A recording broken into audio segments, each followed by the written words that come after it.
Hello, good morning student. Shri કન્યા primary સ્કૂલમાં આપ સૌનું સ્વાગત છે. આજે આપણે જોશું વિષય સામાન્ય જ્ઞાન જનરલ નોલેજ. એમાં ધોરણ 8 ચેપ્ટર છે 29મું સંયુક્ત રાષ્ટ્રો UN, યુનાઇટેડ નેશન્સ. UN એટલે United Nations. Chapter number 29, page number છે 60. એમાં જોઈએ સંયુક્ત રાષ્ટ્રો યુનાઇટેડ નેશન્સ એટલે સંયુક્ત એટલે ભેગા હોય એવું, બધા રાષ્ટ્રો ભેગા મળીને જે કામ કરે છે એને કહેવાય સંયુક્ત રાષ્ટ્રો. એમાં જોઈએ પહેલા, દ્વિતીય વિશ્વયુદ્ધ પછી વિશ્વમાં શાંતિ અને સલામતી જળવાઈ રહે તે હેતુથી 24 ઓક્ટોબર 1945ના રોજ સંયુક્ત રાષ્ટ્રો યુએનની સ્થાપના થઈ.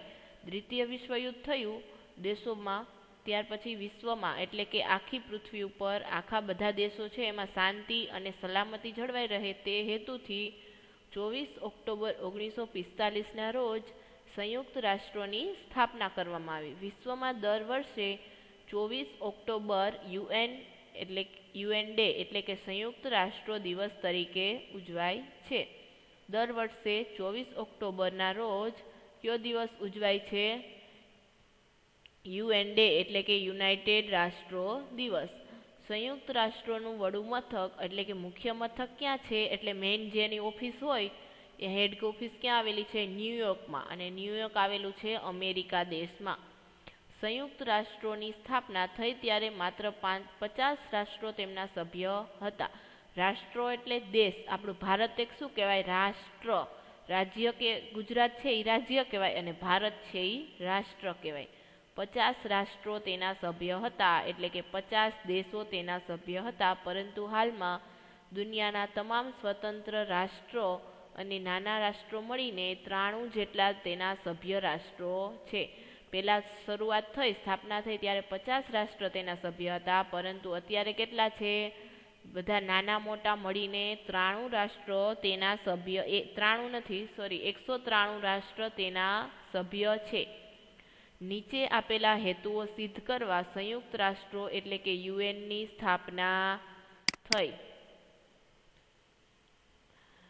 નીચેના હેતુઓ એટલે કે નીચે જે કામ આપેલા છે એ કામ કરવા માટે જે એના હેતુઓ હતા તેના માટે યુએનની સ્થાપના કરવામાં આવી. એમાં પેલું છે આંતરરાષ્ટ્રીય શાંતિ અને સલામતી જાળવવા. આંતરરાષ્ટ્રીય એટલે એક દેશ નહીં પણ બધા જ દેશોમાં જેટલા દેશો છે વિશ્વ ઉપર તેમાં બધામાં શાંતિ અને સલામતી જળવાય. સલામતી કેમ કે કોઈ દેશ એકબીજા ઉપર હુમલો ન કરે, યુદ્ધ ન થાય એવી રીતે. બીજું, સભ્ય રાષ્ટ્રો વચ્ચે મૈત્રી ભાવના કેળવવી. આમાં 193 સભ્ય રાષ્ટ્ર છે એમાં એ બધા જ વચ્ચે કેવું હોય? મૈત્રીની અને મિત્રતાની ભાવના કેળવાય. ત્રીજું, આંતરરાષ્ટ્રીય આર્થિક, સામાજિક, સાંસ્કૃતિક અને માનવીય પ્રશ્નોનો ઉકેલ લાવે. આર્થિક સમસ્યાઓ છે, સામાજિક છે, સાંસ્કૃતિક છે અને માનવીય, એ બધી જ સમસ્યાઓનો ઉકેલ મેળવવો. આર્થિક એટલે કે દેશમાં પૈસા છે, ખાવાનું છે, એવું બધું મળી રહે છે ને, અને કોઈ દેશને કંઈ વાંધો તકલીફ નથી. પછી સામાજિક એટલે સમાજમાં કંઈ તકલીફ નથી. સાંસ્કૃતિક એટલે બધા જ દેશોની સાંસ્કૃતિક ભાષાઓ અલગ છે, રહેણી કહેણી અલગ છે, એને પણ ઉકેલ લાવે. ચોથું, વિશ્વના બધા જ માનવ હકો, લોકોના માનવ હકો અને મૂળભૂત સ્વતંત્રતા પ્રત્યે માનની લાગણી ઉત્પન્ન કરવા સહકાર આપવો. બધા જ દેશો એની સ્વતંત્રતા પ્રત્યે લાગણી ઉત્પન્ન થાય. બધા જ દેશો એકબીજાની સંસ્કૃતિને અપનાવે અને એનું માટે માનની લાગણી ઉત્પન્ન કરવાની. પછી છે સંયુક્ત રાષ્ટ્રોના સભ્ય રાષ્ટ્રોએ ઉપર આપેલા હેતુઓ સિદ્ધ કરવા નીચે દર્શાવેલ સિદ્ધાંતોનું પાલન દ્રઢપણે નક્કી કર્યું છે. પેલું, પડોશીની જેમ એકબીજા પ્રત્યે સહનશક્તિ કેળવવી અને શાંતિથી હળીમળીને રહેવું. એકબીજા પાડોશી રાષ્ટ્રો હોય, પાડોશી દેશો હોય એના પ્રત્યે શું રાખવાનું? સહનશક્તિ રાખવાની અને હળીમળીને શાંતિથી રહેવાનું. બીજું, આંતરરાષ્ટ્રીય શાંતિ અને સલામતી જાળવવા મળીને કામ કરવાનું. શાંતિ અને સલામતી જળવાય તેવી રીતે બે દેશોએ મળીને કામ કરવાનું. એક્સપોર્ટ ઇમ્પોર્ટ એટલે આયાત નિકાસ મળીને કરવાની. કોઈ દેશમાં કઈ વસ્તુ ઘટતી હોય તો એને પહોંચાડવાની. પછી છે કોઈ પણ ધમકી કે સામર્થ્યનો ઉપયોગ કરવાથી દૂર રહેવું. કોઈને પણ એકબીજા દેશોને યુદ્ધની ધમકી નહીં આપવાની કે કોઈ બીજા દેશોને યુદ્ધ કરતા હોય તો એમાં ખોટા કામમાં મદદ નહીં કરવાની. ચોથું, વિશ્વના તમામ લોકોના આર્થિક સામાજિક વિકાસ માટે ભેગા મળીને કામ કરવાનું. બધા જ દેશો, જે દેશો વિકસિત નથી એ દેશોમાં શું કરવાનું, બધા જ દેશોએ મળીને આર્થિક અને સામાજિક દેશનો વિકાસ કરવા માટે મળીને કામ કરવાનું. હવે નેક્સ્ટ જોઈએ સંયુક્ત રાષ્ટ્રનો ધ્વજ. અહીંયા જે ચિત્ર આપેલું છે તે છે સંયુક્ત રાષ્ટ્રનો ધ્વજ છે. બાજુમાં દર્શાવેલું ચિત્ર સંયુક્ત રાષ્ટ્રનો ધ્વજ દર્શાવે છે. દુનિયાના નકશાની આસપાસ આવેલા ઓલિવના પાંદડાનો ગોળાકાર હાર શાંતિનું પ્રતીક સૂચવે છે. ધ્વજમાં આછી ભૂરી સપાટી પર સફેદ કેન્દ્રવાળો યુએનનું પ્રતીક છે. જો આ દુનિયાનો નકશો છે, આ બધા દેશનો, બધા ખંડ છે, આફ્રિકા, અમેરિકા, ઉત્તર અમેરિકા, દક્ષિણ અમેરિકા, યુરોપ, એશિયા, ઓસ્ટ્રેલિયા, આ બધા ખંડનો નકશો છે. અને આ સાઈડમાં જે લીટી આપેલી છે સફેદ કલર, આ ઓલિવના પાંદડાનો આકાર છે. અને આ બાજુનો આ ગોળાકાર હાર છે એ શાંતિનું પ્રતીક છે. પછી અધિકૃત ભાષાઓ. સંયુક્ત રાષ્ટ્રમાં 6 ભાષાઓ બોલાય છે. એ છે સંયુક્ત રાષ્ટ્રમાં કમિટી બનાવેલી છે, એમાં 6 ભાષાઓ માન્ય છે. એમાં છે અંગ્રેજી, ચીની, ફ્રેન્ચ, રશિયન, સ્પેનિશ અને અરબી. આ 6 ભાષાઓ સંયુક્ત રાષ્ટ્રમાં બોલવાની માન્ય છે. સંયુક્ત રાષ્ટ્રના અંગો. હવે સંયુક્ત રાષ્ટ્ર કેવી રીતે કામ કરે છે, કઈ કઈ એમાં સમિતિ આવેલી છે, એમાં અંગો છે. પહેલું છે સામાન્ય સભા, ધ જનરલ એસેમ્બલી. બીજું સલામતી સમિતિ, ધ સિક્યોરિટી કાઉન્સિલ. ત્રીજું આર્થિક અને સામાજિક સમિતિ, the economic and social council. ચોથું છે વાલીપણા સમિતિ, ધ ટ્રસ્ટશીપ કાઉન્સિલ. પાંચમું ન્યાયની આંતરરાષ્ટ્રીય અદાલત, the international court of justice. છઠ્ઠું સચિવાલય, ધ સેક્રેટરીએટ. પેલું છે સામાન્ય સભા. તો સામાન્ય સભામાં શું હોય છે? સામાન્ય સભા સંયુક્ત રાષ્ટ્રો યુએનનું સૌથી મોટું અંગ છે. તે બધા સભ્ય રાષ્ટ્રોના પ્રતિનિધિઓની બનેલી છે.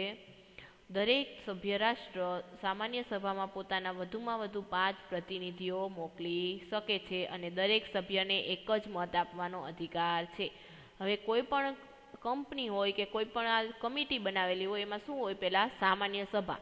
એ સામાન્ય સભા એ શું છે, સૌથી મોટું અંગ છે. સામાન્ય સભામાં જે બધું ડિસ્કશન કરવામાં આવે છે. એટલે સામાન્ય સભામાં કોણ પ્રતિનિધિ, કોણ સભ્ય હોય, તો બધા જ રાષ્ટ્રો જે યુએનના સભ્યો છે એ સામાન્ય સભામાં બધા જ સભ્યોની બનેલી હોય છે. દરેક સભ્ય રાષ્ટ્ર, એટલે ભારત એમાં એક સભ્ય રાષ્ટ્ર છે, ભારત એમાં સભ્ય છે, તો એના વધુમાં વધુ 5 પ્રતિનિધિઓ સામાન્ય સભામાં મોકલી શકે. ભારત એવા 5 વ્યક્તિઓને મોકલી શકે કે જે સામાન્ય સભામાં ભાગ લે. અને દરેક સભ્ય રાષ્ટ્રને એક જ મત આપવાનો અધિકાર છે. એટલે ભારત વતી એક જ મત આપવાનો. સામાન્ય સભાની નિયમિત બેઠક વર્ષમાં એક વખત સપ્ટેમ્બર મહિનામાં યોજાય છે.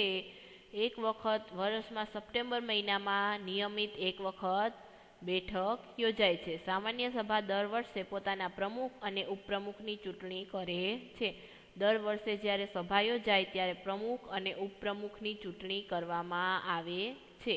ઈસવીસન 1953 થી 54માં ભારતના શ્રીમતી વિજયાલક્ષ્મી પંડિત આ સભાના પ્રથમ મહિલા પ્રમુખ તરીકે ચૂંટાયા હતા. પ્રથમ મહિલા પ્રમુખ કોણ હતા? ભારતના શ્રી વિજયાલક્ષ્મી પંડિત. 10 ડિસેમ્બર 1948માં સામાન્ય સભાએ માનવ અધિકારોનું વૈશ્વિક જાહેરનામું માન્ય કર્યું હતું. માનવ અધિકારોનું જાહેરનામું એટલે કે માણસને આ હક મળવા જોઈએ, આટલી સુવિધાઓ મળવી જોઈએ. વૈશ્વિક જાહેરનામું.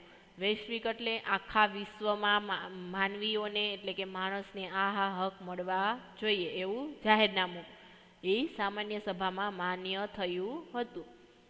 સામાન્ય સભા સંયુક્ત રાષ્ટ્રોના ખતપત્રની મર્યાદામાં રહીને વિશ્વના કોઈ પણ પ્રશ્નો પર ચર્ચા વિચારણા કરી શકે છે તેમજ સલાહ સૂચનો આપી શકે છે. સામાન્ય સભામાં શું છે, સંયુક્ત રાષ્ટ્રોની મર્યાદામાં રહીને વિશ્વના કોઈ પણ પ્રશ્ન પર વિચારણા, ભારતનો કોઈ પ્રશ્ન સામાન્ય સભામાં રજૂ કરવામાં આવે તો સામાન્ય સભામાં શું હોય, એના ઉપર ચર્ચા વિચારણા કરી અને સલાહ સૂચનો આપે. વિશ્વ શાંતિ અને સલામતીને ભયમાં મૂકે એવી પરિસ્થિતિ સર્જાય તો સામાન્ય સભા સંયુક્ત રાષ્ટ્રોની સલામતી સમિતિનું ધ્યાન દોરે છે. હવે શાંતિ અને સલામતીને ભયમાં મૂકે તેવી પરિસ્થિતિ ક્યારે હોય કે ક્યારે એકબીજા દેશોમાં યુદ્ધ થાય કે એકબીજા દેશ ઉપર બોમ્બ ફેંકવામાં આવે તો એને શું થાય, ભયની પરિસ્થિતિ સર્જાય તો સંયુક્ત રાષ્ટ્રોની સલામતી એનું ધ્યાન દોરે છે. સલામતી સમિતિની ભલામણથી નવા સભ્યોને દાખલ કરે છે. એટલે સલામતી સમિતિ કહે તો સામાન્ય સભામાં નવા સભ્યોને પણ દાખલ કરવામાં આવે છે અને કોઈ રાષ્ટ્ર બરોબર એમ લાગે કે આનું કામ બરોબર નથી તો એને સભ્યપદ ઉપરથી કાઢી પણ નાખવામાં આવે છે. સામાન્ય સભાને વિશ્વની સંસદ કહેવામાં આવે છે, એટલે કે વર્લ્ડ પાર્લામેન્ટ. સામાન્ય સભાનું મુખ્ય મથક ક્યાં આવેલું છે? ન્યુયોર્કમાં. બીજું, સલામતી સમિતિ. બીજું છે સલામતી સમિતિ. સલામતી સમિતિ સંયુક્ત રાષ્ટ્રનું સૌથી મહત્વનું અંગ છે. હવે સામાન્ય સભા એ સૌથી મોટું અંગ હતું અને સલામતી સમિતિ છે એ સૌથી મહત્વનું અંગ છે. તે સંયુક્ત રાષ્ટ્રોની કારોબારી છે. કારોબારી એટલે બધા વહીવટી કામ સલામતી સમિતિ કરે છે. તે 15 સભ્યોની બનેલી છે. તેમાં 15 સભ્યો કેવી રીતે કે 15 દેશ એના સભ્યો છે. USA, રશિયા, યુનાઇટેડ કિંગડમ એટલે કે બ્રિટન, ફ્રાન્સ અને ચીન તે તેના કાયમી સભ્યો છે અને 10 છે એ બિનકાયમી સભ્યો છે. બિનકાયમી સભ્યોની ચૂંટણી સામાન્ય સભા 2/3 બહુમતથી 2 વર્ષ માટે કરે છે. 5 દેશ તો તેના કાયમી સભ્યો છે. હવે બિનકાયમી સભ્યોની ચૂંટણી કેવી રીતે થાય છે? તો 2/3 બહુમતીથી, એટલે કે 3માંથી 2 લોકો હા પાડે એવી રીતે એમની ચૂંટણી કરવામાં આવે છે. સલામતી સમિતિ વિશ્વમાં શાંતિ અને સલામતી જાળવવાનું કાર્ય કરે છે. આ માટે ચર્ચાઓ કરે છે. ચર્ચાઓના અંતે 5 કાયમી સભ્યો સહિત ઓછામાં ઓછા 9 સભ્યોના મતથી ઠરાવ પસાર કરવામાં આવે છે. હવે વિશ્વમાં શાંતિ અને સલામતી જળવાઈ રહે તે માટે ચર્ચા વિચારણા કરે છે અને ઓછામાં ઓછા 9 સભ્યોના મતથી કાંઈ પણ નિર્ણય લેવાનો હોય કે આના પછી આ કામ આપણે કરવાનું છે, આ ઠરાવ પસાર કરવાનો છે, તો કેટલા સભ્યોના મત જોઈએ? 9 સભ્યોના મતથી ઠરાવ પસાર કરવામાં આવે છે. સંયુક્ત રાષ્ટ્રના બંધારણે 5 કાયમી સભ્યોનો ઠરાવનો નિષેધ કરવાનો વિશેષ અધિકાર આપ્યો છે. સંયુક્ત રાષ્ટ્રનું જે બંધારણ બનાવવામાં આવ્યું છે તેમાં એને શું કીધું છે કે 5 કાયમી સભ્યોને એનો વિશેષ અધિકાર આપવામાં આવ્યો છે. આ અધિકારને શું કહે છે? નિષેધાકાર કે વીટો પાવર. વીટો પાવર એટલે એ દેશ એની રીતે કોઈ પણ નિર્ણય લઈ શકે છે વિશ્વ માટે. આંતરરાષ્ટ્રીય શાંતિ અને સલામતી જાળવવા માટે સલામતી સમિતિને વિશાળ સત્તાઓ આપવામાં આવી છે. આંતરરાષ્ટ્રીય એટલે આખા વિશ્વમાં બધા જ દેશો વચ્ચે શાંતિ અને સલામતી જળવાઈ રહે તે માટે સલામતી સમિતિને વિશેષ સત્તાઓ આપવામાં આવી છે. એ માટે લવાદી કે વાટાઘાટો દ્વારા તેનો અંત લાવવા પ્રયાસ કરે છે. લવાદી કે વાટાઘાટો એટલે કે વાતચીત દ્વારા તેનો કોઈ પ્રશ્ન હોય તો તેનો અંત લાવવાનો એ પ્રયાસ કરે છે. સલામતી સમિતિ સંયુક્ત રાષ્ટ્રોનું સભ્યપદ મેળવવા ઈચ્છતા રાષ્ટ્ર માટે કે કોઈ રાષ્ટ્રનું સભ્યપદ રદ કરવા માટે સામાન્ય સભાને ભલામણ કરે છે. સલામતી બધા દેશો જેના સભ્યપદો છે એનું કોઈ બીજો દેશ છે એ સભ્યપદ મેળવવા માંગે, કોઈ દેશને સભ્યપદમાંથી કાઢી નાખવો હોય તો એની ભલામણ કોણ કરે છે? સલામતી સમિતિ. તે સંયુક્ત રાષ્ટ્રોના મહામંત્રીની નિમણૂક માટે નામની સામાન્ય સભાને ભલામણ કરે છે. તે માટે કોઈ સમય તે જરૂર પ્રમાણે કોઈ પણ સમયે મળે છે અને સલામતી સમિતિનું પણ વડું મથક ન્યુયોર્કમાં આવેલું છે. પછી ત્રીજું, આર્થિક અને સામાજિક સમિતિ. આર્થિક અને સામાજિક સમિતિ સભ્ય રાષ્ટ્રો વચ્ચે જીવન ધોરણ, તંદુરસ્ત સ્વાસ્થ્ય, સાંસ્કૃતિક અને શૈક્ષણિક સહકારને ઉત્તેજન આપવાનું કામ કરે છે. હવે આર્થિક અને સામાજિક સમિતિ છે એ શું કામ કરે છે કે સભ્ય રાષ્ટ્ર છે એનાથી સભ્ય રાષ્ટ્ર હતા 193 દેશો, એના વચ્ચે શું થાય? ઉચ્ચ જીવન ધોરણ, એટલે લોકોનું જીવન ધોરણ ઊંચું આવે, લોકો વધુ પૈસા કમાય, તેઓ સારી રીતે જીવે જીવન, બધી સુવિધાઓ મળે. તંદુરસ્ત સ્વાસ્થ્ય એટલે લોકોનું સ્વાસ્થ્ય તંદુરસ્ત હોય, કોઈ રોગચાળો ન ફેલાય.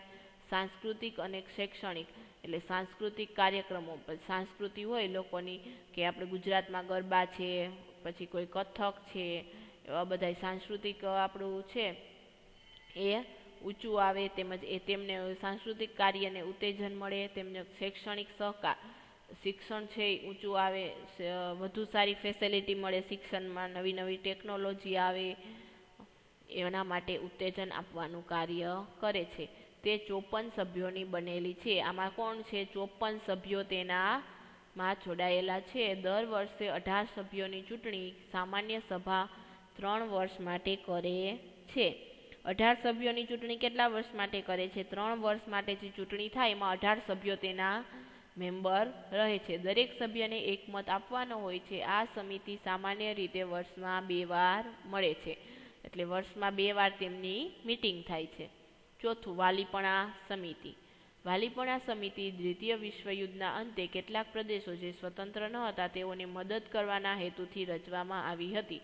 દ્વિતીય વિશ્વયુદ્ધ થયું ત્યારે કેટલાક પ્રદેશો સ્વતંત્ર નહોતા થયા, જેમ કે ભારત દેશ આપણે કેમ અંગ્રેજોની ગુલામીમાં હતા, એવી જ રીતે જે દેશો સ્વતંત્ર નહોતા થયા તેમને મદદ કરવાના હેતુથી વાલીપણા સમિતિની સ્થાપના કરવામાં આવી. આ સમિતિ આવા પ્રદેશોનો વહીવટ ન કરતા હોય તેવા સલામતી સમિતિના કાયમી સભ્યો અને વહીવટ કરતા દેશોને પ્રતિનિધિઓની બનેલી છે. આ પ્રદેશોનો વહીવટ કરવાવાળું કોઈ ન હોય તો એને શું કર્યું? સલામતી સમિતિના જે સભ્યો હતા એને અને વહીવટ કરતા દેશોના પ્રતિનિધિઓને એના માટે નિયુક્ત કર્યા, અને આ વર્ષમાં એકવાર આ સમિતિની મીટિંગ મળે છે. પાંચમું, ન્યાયની આંતરરાષ્ટ્રીય અદાલત. ન્યાયની આંતરરાષ્ટ્રીય અદાલત સંયુક્ત રાષ્ટ્રોના કાનૂની પ્રશ્નો ઉકેલે છે. સંયુક્ત રાષ્ટ્રના કાનૂની પ્રશ્ન, સંયુક્ત રાષ્ટ્રમાં કેટલા દેશ છે? 193 દેશ છે. આ દેશો વચ્ચે કંઈ કાનૂની પ્રશ્ન થાય કે આ જમીનને સરહદને લઈને પ્રશ્ન થાય તો એ ક્યાં ઉકેલવામાં આવે છે? સંયુક્ત રાષ્ટ્રમાં. આ અદાલત સામાન્ય સભા અને સલામતી સમિતિએ ચૂંટેલા 15 ન્યાયાધીશો હોય છે. કેટલા જજ હોય છે? 15. એ સલામતી સમિતિ અને સામાન્ય સભાની સમિતિએ ચૂંટેલા હોય છે. દરેક ન્યાયાધીશ 9 વર્ષના સમય માટે નિયુક્ત થયેલા હોય છે. દરેક ન્યાયાધીશ એટલે કે જજ 9 વર્ષ માટે ચૂંટાયેલા હોય છે, નિયુક્ત થયેલા હોય છે. અદાલતનું મુખ્ય મથક નેધરલેન્ડના હેગ શહેરમાં આવેલું છે. આંતરરાષ્ટ્રીય અદાલતનું મુખ્ય મથક ક્યાં આવેલું છે? મેઇન હેડક્વાર્ટર તો નેધરલેન્ડના હેગ શહેરમાં આવેલું છે. ન્યાયમૂર્તિ BN રાવ, ન્યાયમૂર્તિ નાગેન્દ્રસિંહ, ન્યાયમૂર્તિ RS પાઠક, ન્યાયમૂર્તિ આનંદ અને ન્યાયમૂર્તિ દલવીર ભંડારી આ સભી અદાલતના નિયુક્ત પામેલા ભારતીય ન્યાયાધીશો રહ્યા. આંતરરાષ્ટ્રીય આ જે ન્યાયાધીશો હતા ઇન્ટરનેશનલ આંતરરાષ્ટ્રીય અદાલતના, એ કોણ હતા? ભારતના. આ જે નામ આપેલા છે એ ભારતના ન્યાયાધીશો રહ્યા. બાકીના બીજા દેશોના હશે 15માંથી, પણ આટલા ભારતના હતા. છઠ્ઠું, સચિવાલય. સચિવાલય સંયુક્ત રાષ્ટ્રો યુએનના રોજબરોજના કાર્યક્ષેત્રનું સંચાલન કરે છે. તેનું મુખ્ય કાર્ય સંયુક્ત રાષ્ટ્રોના અન્ય બધા અંગોની સેવા પૂરું પાડવાનું છે. સચિવાલય મહામંત્રી અને અન્ય વહીવટકર્તાઓથી રચાયેલું છે. નોર્વેના ટ્રિગ્લે લી પ્રથમ મહામંત્રી હતા. હવે જે બધી કમિટીનું કામ ચાલે છે રોજબરોજનું કાર્યક્ષેત્ર, એનું સંચાલન કોણ કરે છે? તો સચિવાલય, કે શું કરવાનું, કેવી રીતે કરવાનું, અને એનું મુખ્ય કાર્ય છે બધા અંગોને સેવા પૂરી પાડવાનું. 6 અંગો હતા, એમાં બધા અંગોને એની મદદની જરૂર હોય તો એને સેવા પૂરી પાડવાનું કામ કરે છે. હવે જોઈએ સંયુક્ત રાષ્ટ્રો યુએનની મુખ્ય સંસ્થા. ઓલા હતા એ એના અંગો હતા 6, હવે આ એની મુખ્ય સંસ્થાઓ છે. પહેલું, આંતરરાષ્ટ્રીય મજૂર સંસ્થા અથવા આંતરરાષ્ટ્રીય શ્રમ સંગઠન ILO. બીજું, વિશ્વ આરોગ્ય સંસ્થા અને વિશ્વ સ્વાસ્થ્ય સંગઠન WHO. ત્રીજું, ખોરાક અને કૃષિ સંસ્થા અથવા ખાદ્ય કૃષિ સંગઠન FAO. ચોથું, યુનિસેફ અને પાંચમું, યુનેસ્કો. પેલું છે આંતરરાષ્ટ્રીય મજૂર સંસ્થા, ઇન્ટરનેશનલ લેબર ઓર્ગેનાઇઝેશન. એમાં શું છે? મજૂરોને, લેબર એટલે મજૂરો. આંતરરાષ્ટ્રીય મજૂર સંસ્થાનું મુખ્ય કાર્ય વિશ્વના દેશોમાં માલિક કામદારનું શોષણ ન કરે અને કામદારોને યોગ્ય વેતન પ્રાપ્ત થાય તે માટે પ્રયત્ન કરવાનું છે. હવે આંતરરાષ્ટ્રીય મજૂર સંગઠનનું કાર્ય શું છે? કે બધા જ દેશોમાં એટલે જેટલા દેશો છે એમાં કારખાનામાં ને જ્યાં મજૂરો કામ કરતા હોય, ગમે ત્યાં મજૂરો કામ કરતા હોય એના માટે કામદારો એનું શોષણ ન કરે. કેવી રીતે? તો એને ઓછા પગારે કામ ન કરાવે, એને પૂરતું વેતન આપે અને યોગ્ય વેતન આપે, અને નાના બાળકો હોય એની પાસે મજૂરી ન કરાવે. એના માટે પણ સંગઠને નિયમો બનાવેલા છે કે આટલા વર્ષ સુધી બાળકોને, 15 વર્ષના બાળકોને કાંઈ પણ કામ કરાવવાનું નહીં. જો કોઈ પકડાઈ ગયું એવી રીતે કામ કરતા તો એને સજા પણ કરવામાં આવે. તેનું મુખ્ય મથક સ્વિટ્ઝરલેન્ડના જીનીવા શહેરમાં આવેલું છે. સ્વિટ્ઝરલેન્ડ દેશના જીનીવા શહેરમાં આવેલું છે. આ છે આઈએલઓનો ઇન્ટરનેશનલ લેબર ઓર્ગેનાઇઝેશનનો પ્રતિકાર લોગો આપેલો છે. બીજું છે વિશ્વ આરોગ્ય સંસ્થા વર્લ્ડ હેલ્થ ઓર્ગેનાઇઝેશનનો ઝંડો છે. આ એનો લોગો આપેલો છે. વિશ્વ આરોગ્ય સંસ્થાનું મુખ્ય કાર્ય વિશ્વના લોકોના શારીરિક અને માનસિક આરોગ્યમાં સુધારા થાય એ માટે પ્રયાસો કરવાનું છે. હવે વર્લ્ડ હેલ્થ ઓર્ગેનાઇઝેશન એનું નામ તો તમે સાંભળ્યું જ હશે. એનું કામ શું છે કે બધા જ દેશોના લોકોના શારીરિક અને માનસિક આરોગ્યમાં, હેલ્થમાં સુધારો થાય એ માટે પ્રયાસ કરવાનું છે. હવે કોરોનામાં કાંઈ પણ વેક્સિન છે એની મંજૂરી કોની પાસે લેવાની હોય? વર્લ્ડ હેલ્થ ઓર્ગેનાઇઝેશન પાસે. એ મંજૂરી આપે કે આ બરોબર છે, લોકોને આપવા લાયક છે, ટેસ્ટિંગ બરોબર લાગે તો જ એ મંજૂરી આપે. તેનું મુખ્ય મથક ક્યાં છે? સ્વિટ્ઝરલેન્ડના જીનીવા શહેરમાં. સ્વિટ્ઝરલેન્ડનું જીનીવા શહેર છે ત્યાં આવેલું છે એનું મુખ્ય મથક. હવે ત્રીજું, ખોરાક અને કૃષિ સંસ્થા ફૂડ એન્ડ એગ્રીકલ્ચરલ ઓર્ગેનાઇઝેશન. બાજુમાં તેનો લોગો આપેલો છે. ખોરાક અને કૃષિ સંસ્થાનું મુખ્ય કાર્ય વિશ્વના બધા દેશોમાં કૃષિ ક્ષેત્રનો વિકાસ થાય, કૃષિની ઉત્પાદકતામાં વધારો થાય અને અન્નનું ઉત્પાદન વધે તે માટેના પ્રયાસો કરવાનું છે. ખોરાક અને કૃષિ સંસ્થાનું મુખ્ય કાર્ય છે બધા જ દેશોમાં કૃષિ ક્ષેત્રનો વિકાસ થાય, એટલે કે ખેતીનું વિકાસ થાય. અલગ અલગ બિયારણો તેમજ દવાઓ આપીને અલગ અલગ પદ્ધતિથી ખેતી કરવામાં આવે, જેમ કે ગ્રીન ફિલ્ડ છે, અલગ અલગ ફ્રૂટ ઉગાડવામાં આવે, નવી નવી ટેકનોલોજી અપનાવવામાં આવે અને તેનું પરિણામ શું આવે કે ઉત્પાદકતામાં વધારો થાય અને અન્નનું ઉત્પાદન પણ વધે. એ માટેના પ્રયાસો કરે છે. તેનું મુખ્ય મથક આવેલું છે ઇટલીના રાજધાની રોમમાં આવેલું છે. ઇટલીની રાજધાની રોમ શહેરમાં આવેલું છે. ચોથું, UNICEF, United Nations International Children's Emergency Fund. યુનિસેફનું મુખ્ય કાર્ય વિશ્વના બાળકોની સ્વાસ્થ્યની ગુણવત્તા સુધરે અને તેમને યોગ્ય તથા પોષણક્ષમ આહાર પ્રાપ્ત થાય એવા બાળ કલ્યાણના કાર્યો યોજવાનું છે. હવે આ યુનિસેફનું મુખ્ય કાર્ય શું છે કે બાળકોની સ્વાસ્થ્ય સુધરે, બાળકોને પૂરું પોષણ મળે, તેમને જરૂરી વિટામિન્સ, કેલ્શિયમ એવું બધું મળે અને પોષણક્ષમ આહાર પ્રાપ્ત થાય એ માટે એવો અલગ અલગ કાર્યક્રમો યોજે છે. તમે જુઓ તો આંગણવાડીમાં પણ આપે છે, ગર્ભવતી માતાને યોગ્ય આહાર મળે તે માટે બધું આપે છે. પછી બાળકોને પણ યોગ્ય કઠોળ ને એવું આપે છે, મિનરલ્સ મળી રહે એ માટે તેઓ સરકાર અલગ અલગ કાર્યક્રમો યોજે છે અને બાળ કલ્યાણના કાર્યો કરે છે. તેઓ બાળકોની મદદ માટે શાંતિ માટેનું નોબલ પારિતોષિક મળ્યું છે. બાળકોની મદદ માટે અને શાંતિ માટેનું નોબલ પારિતોષિક મળ્યું છે. તેનું મુખ્ય મથક યુએસએના ન્યુયોર્ક શહેરમાં આવેલું છે. અલગ અલગ જગ્યાએ બાળકોને રસી આપવાની હોય, પોલિયોના ટીપા આપવાના હોય, 5 વર્ષના 10 વર્ષના થાય ત્યારે રસીના ડોઝ આપવાના હોય, એ બધું યુનિસેફ કાર્યક્રમો ચલાવે છે. પાંચમું, UNESCO, United Nations Educational, Scientific and Cultural Organization. યુનેસ્કોનું મુખ્ય કાર્ય દુનિયાના જુદા જુદા દેશો વચ્ચે શૈક્ષણિક, વૈજ્ઞાનિક અને સાંસ્કૃતિક ક્ષેત્રોમાં પરસ્પર સહકાર સાધવાનું છે.